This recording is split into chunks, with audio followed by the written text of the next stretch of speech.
To safety! I'll lead them off! Come on!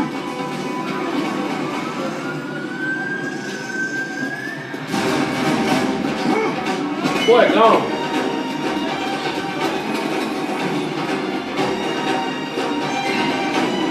I'm sorry, but I would do this step up to the roof. Or something. Yeah, I mean, she acts like she ain't used none of her powers yet. Okay. She's acting real lame right now. Side of the road, I'll just take... She could have threw the big hand back there and everything. Or just up to the roof. It'll take forever for them to get anywhere.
He doesn't even have powers, he's just a ninja.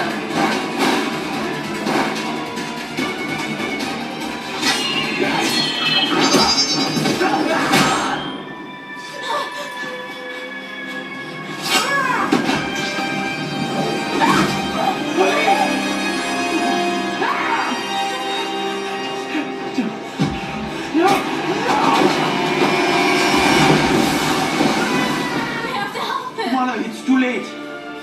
He's gone. We have to go. Especially all that grease on this explode.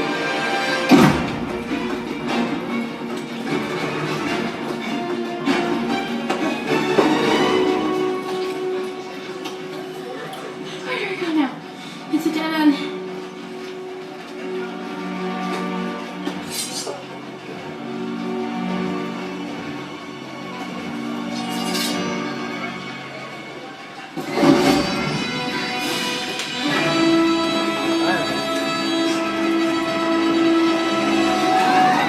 She could have avoided all this.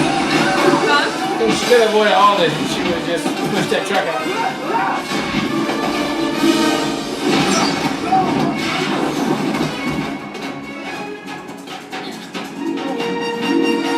Fine.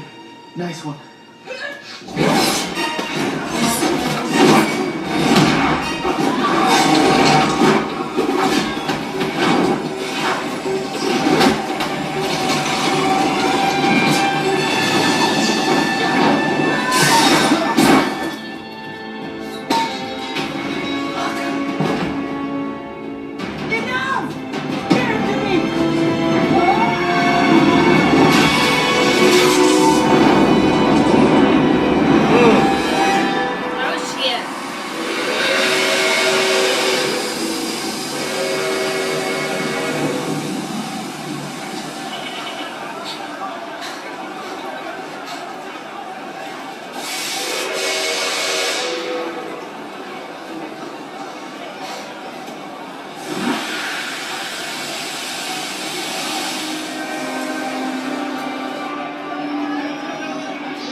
in a time travel? Yeah, I feel like she's like seeing a memory.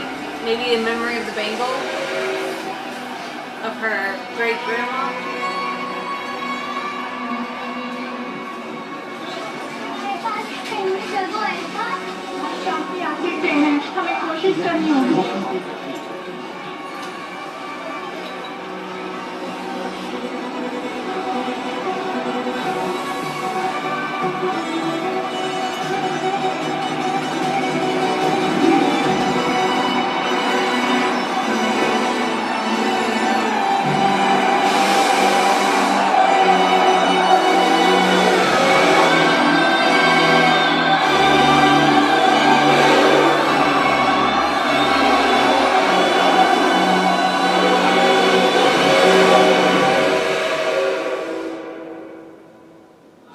4 of Miss Marvel, and I was a little annoyed towards the end right there because leading up to right now, Miss Marvel has displayed, Kamala has displayed using her bangle powers when she was in trouble, just throwing them out there, or whenever. But when right here, when they was in like complete danger of running and all that, and old boy was like, do something. She's like, what do you want me to do? What? I mean, really?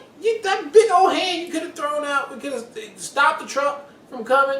And a little more. I mean, that was just, I don't know why they did that, but they did. So that was a little annoying right there. But we did get a satisfying, somewhat satisfying fight scene towards the end there with everybody else on there. Leading up to it, okay, we got a little bit more backstory on there. What's why the story's happening? You know what the Jinn want? They want to merge the world with ours, or just take over our world. Well, I don't even know if they necessarily want that, but if they pull the veil down, their world will take over our world. If she get the bangle, if they can get the bangle and do it, okay. And then we learned a little bit more about the bangle, and then a lot more at the end right here that it can time travel, which it looks like we just did. So now Kamala is there with probably her grandmother that she's probably going to see with her mom when she's getting on that train to come over to Pakistan from India.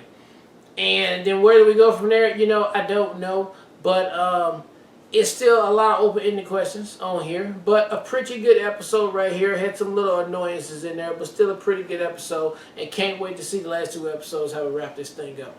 Yeah, so I will say, which I said before too, I appreciate seeing the culture, because it's not one that I'm as familiar with, so I appreciate all of those aspects. I also don't fully understand the historical specifics of India versus Pakistan, so even seeing the stuff with the train, I was like, this feels very heartbreaking in this moment. Like, everyone's like desperate to get on these trains right now. And I don't know if she's necessarily time traveling or whether it's a memory that she's able to breach through the bangle, because it feels like the bangle keeps showing them this memory of the train too. So I don't know if she's actually physically there, but it did kind of feel like that because it felt like she pushed people back. It wasn't she was just walking amongst them. So it'll be interesting to see how that plays out. To your point though, I felt like, honestly, the entire time I kept thinking about Iron Fist, the other show on, Iron Fist, on Netflix, and how, like, frustrated I felt with, like, his inability to really tap into his powers, like, the best. I'm not going to give Iron Fist spoilers with everything coming out, but I felt, that was the first time I felt so far in the series the same frustration. I was like, there's so many opportunities for you guys just to hide, like, that you could have hide with your powers, as far as, like, just jumping up to the roof and then, like, laying down and no one else would be able to find you. And, like, we've already seen how well the new kid that's from the other, like, secret, what is it? The people that are protecting against the Jinn. Whatever, I can't remember. The red scarves? Daggers. The red daggers, yes. We saw how well he was able to, like, literally use all your powers for his advantage, as far as, like, following you up on all your, like, I don't know what to call the thing. So I don't know why they couldn't have just ran up on the roof. I feel like this was just such a missed opportunity time for her not to use her powers at all in this entire sequence. And you know, I get it. We had to get there. Yeah. We had to get this done, but it was just very obvious to me that she could have done something more. Yeah. But I will say, I do like the introduction to the Red Daggers, that there are other people in our world that clearly know the Jinn are here, that are trying to protect them from doing what they want to do. That makes sense.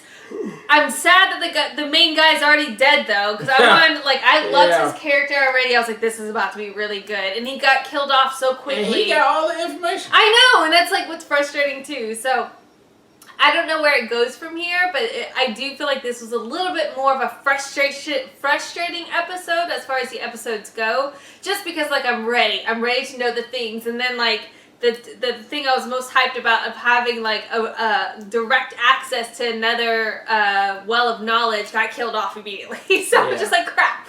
Yeah. So we'll have to see how it plays out. But all in all, it was a good episode. I'm just very intrigued to see where it goes from here. Yep. All right, well, look, thank you guys again for watching another Real Talk reaction for Miss Marvel Season 1, Episode number 4. And until next time, people,